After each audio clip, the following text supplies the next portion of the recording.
When you first turn on the power, the HMI will turn on, and this is the screen you'll be showed. You've got cleaning, bottle filling and sport. We will push the bottle filling at the moment, and then go into production mode. You will see there's predetermined sizes. We've got it set on 330 ml. To increase the volume, you just put it up and down. It's really straightforward. You can check your pressures here. There's the air pressure's 82 and the CO2's 80. And this pressure here, which is really important, is the pressure inside the bottle, and I'll show you more about that very shortly. Now that you've got the bottle set and you're on the right bottle side, the first thing is put your first bottle in. It does pay to put a bit of moisture on that one for the very first bottle. It's the only time you need it. It just makes it easy to put in. So you've set that, and then you need to adjust this neck seal down so it seals. It's really easy when it just pops in and you feel it. There's a seal test in there, and you can check to make sure it's not leaking. And the next thing you do is you put a cap in. So you just push that back, and then you normally, once you've got one cap in, you have one ready to go for the next bottle. So then you just push the button, it'll come down, it'll go through its purging. That's not CO2 coming out of there, that's air. So it's doing the purging, now it's filling. And then you come over and cap the bottle. Now that it's set properly, you should check that to make sure it's hard. You'll see little flats on there. This has been set to exactly what the bottle says. But it's important to that height. If you're up too high, you won't get that really nice cap.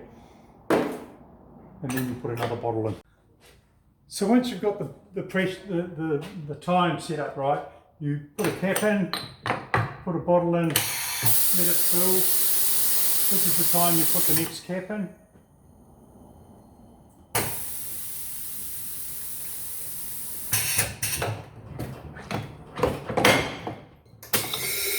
You'll hear that little burst of gas between the thing.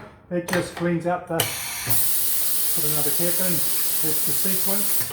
Bottle in, cap in. While it's filling, you put the new cap in.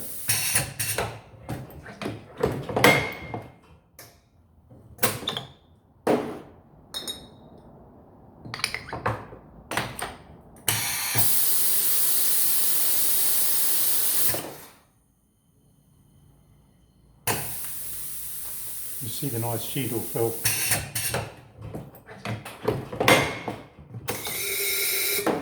It's just a little burst to give that really low oxygen level. Takes it down another 10 parts per billion when you want to be down there.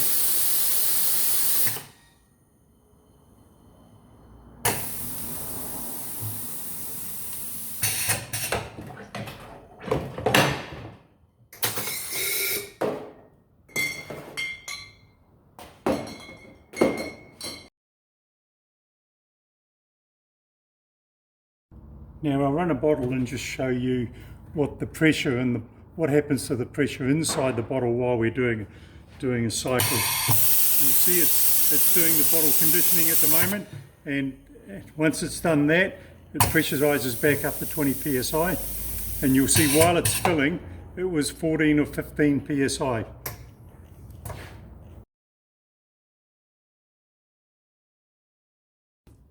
I'll just show you the inputs and outputs and how you can actually monitor what's going on inside there during the process. It's really handy to be able to have all this information.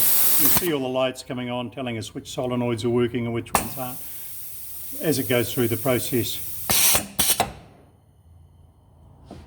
Just as a little bit of information, these three valves here are the air valves. This one here, you can manually operate them with these little buttons. This is the gas, this is the venturi valve. This valve here turns off the filler tube. So if we can actually check, make sure this is in the filling position. You can push this down to bring the filler tube down manually, and you will see it there. And now you can physically open up that, and you can replace that seal. You can do, I normally have the power off when I do that, you don't. So you would just because you can manually operate it. So you can check that. If it starts leaking out of there, you get some spares ones of those, but they don't get damaged very often. And you just close that and move it all the way up. You'll notice it's a 5-port valve, so when you stop it, it will stop it. So that's it. AcosFiller.com is the best way to bottle beer.